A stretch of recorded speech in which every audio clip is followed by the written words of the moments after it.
The topic of today's video, Payload Upward, perhaps the best payload map in the game. Fuck me. I was high.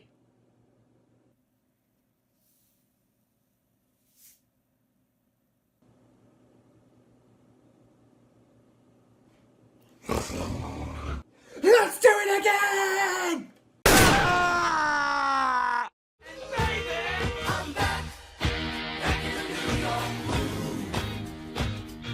Oh boy. Well, here we go again. Looks like I'll be revisiting what I once thought to be the best map for the game's best game mode, and immediately regretting such a silly perception of events. I present to you my up-to-date review of Payload Upward. Note that this won't be a competitive overview like before, more just a general review of each point in some detail. So the first point of Upward in a nutshell is basically fine, and will serve as a pretty good basis for the main problems I will have later on. Firstly, this point is for all intents and purposes quite linear. You have 3 lanes to go down: the payload path, the left side flank and the right side flank, with the latter having the slight danger of environmental hazards looming over would-be flankers. This gives the attackers ample options to bash through the enemy's defences, while defenders have just as much opportunism to throw it back in their blue-balled faces. The rugged terrain, with several large rocks providing cover, gives great variety for some peak-style combat, and the bushes serve as a cheeky way to hide mini-sentries or sticky bombs. The big tunnel that serves as blue team's right side spawn exit is also a cheeky flank rat for some roamers on red who might make it behind enemy lines. Now, a big point of contention is the cliff hazard, which here is honestly quite tame and not at all hard to manage. Sure, if a pyro or a particularly skilled demo or soldier makes you lose your footing, then it's bye Felicia, but the size of terrain in which you're at risk is substantially smaller than what would be considered overkill, so I have no real issue with it. The cubby area is a great little spot for defenders to briefly recuperate, and the top side is of course a popular spot, while also an area that attacking roamers love to get the drop on from the right side. The map then continues the 3-lane trend by having the left side flank divert towards the second point across a narrow cliff, the payload path goes underneath into a mine shaft, and the right side flank diverts up a wide cliff that has the most open area. The second area is essentially the best of the map, because it takes what the first point already did well and amplifies it. The linear structure slightly changes, instead having 2 vertical lanes in and above the tunnel and the right side flank across a very narrow cliff with much more dangerous environmental hazards looming over flankers taking this path. While the tunnel does have a small flank rat in its left side, this takes you back up to the top lane, so it's not really as flank heavy as the right. Above the exit to the tunnel, as well as littered across the top lane, you have these big ass rocks that provide attackers with great vantage points. Snipers can peek through the tiny gaps, demos can arc pipes and stickies over, and heavy can easily peek around each side of the rocks, much like the routine of Viaduct. Meanwhile, soldiers and scouts will usually be seen scooting across the cliff, much to the delight of a trigger-happy pyro in waiting, gleefully expecting the moment in which he executes those speedy sons of bitches with the power of dry heaving. There'll also typically be a sneaky baguette thief trying to mosey his way around the big hut, much to the grimace of whatever sniper thought it was a good idea to set up shop in there for 2 minutes before being sent back to spawn in a handbasket full of eggs. The point is probably the most morally challenging for the poor Texan though. While initially he can have some great fun with a level 3 ride out in the open, blasting foes left, right and everywhere, the moment you're pushed back to these stairs, your job just became tougher than a Registeel boner. Swaths of spam from the topside house and also from the cliff, as well as spies coming from the rear entry point underneath the ramp to the next area? Jesus Christ, no wonder these guys want to wall so bad.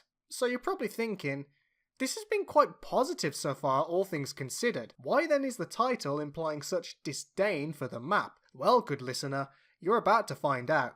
But not from me just yet. Take it from one of my closest compatriots and veteran Highlander enthusiast, Snooze. I've gone over why Upward is a bad map in my videos multiple times, but as people like to ignore actual facts about this map, mainly this point. This point of the map is, while looking nice, it's horrible for gameplay standards. And the reason for that, some may ask, is the pit, or the environmental hazard. This is the start of those environmental hazards that Valve likes to throw into the map for no apparent reason. And with that pit come pyros, who can just mindlessly press M2 and get a ton of kills, just from the hazard itself. And there's no getting around this part either, as the payload cart will go into the most dangerous spot for this. And just with this reason alone, the third point is probably the worst part of the map. Unless you count the 4th point, which I myself won't get into. To close my part out, I'd like to raise a fix to this. Just remove the pit. Wow. That was blunt. But yeah, TLDR, Snooze is right. this point suffers really badly from awkward design. The main line is a tiny choke, the payward path goes across an environmental hazard death pit that is just overkill for the attacking team, and unless the defending team is quite shit, then attackers are gonna be in for an easy death. And we come to the last stretch of the race, the conclusion, the epic climax that's supposed to send the map out with a bang, leaving the player satisfied. Or, in my case, probably one of the biggest piles of shit that I ever laid eyes upon. Howdy guys, my name is Alex, and I run Prism Studios. I've been playing TF2 for roughly 4.5 years now, and frankly, Upward's final point is pretty notorious for NG spam. With his mediocre flank routes and closed-in structure, it's practically an engineer's wet dream. Sentries can just coalesce up there on the top balcony, the lower balcony, that upper bridge way up there, and that right side over there, right next to spawn, where all an engineer has to do is run 2 feet to the nearest resupply cabinet to grab more metal. What's worse is that none of these spots can really easily be approached if there's sentries in any of the others. So it ends up that trying to tackle situations like this usually ends up with this happening. Job well done. Building a sentry going up.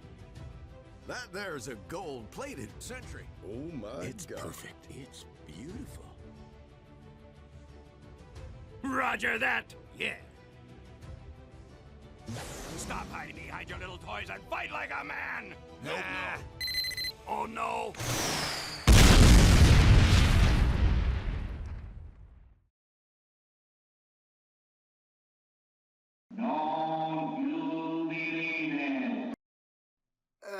Yeah, what he said. In a nutshell, the sheer spammability of engineers makes this last area infamously retarded to play for attackers. The flank routes are awkwardly designed, and there's literally only one reliable way for spies to get to the engineers, which not only is just a very common sniper nest, but can be completely blocked off by a dispenser, forcing blue to have the only option of spamming projectiles from all the way over from the high ground here.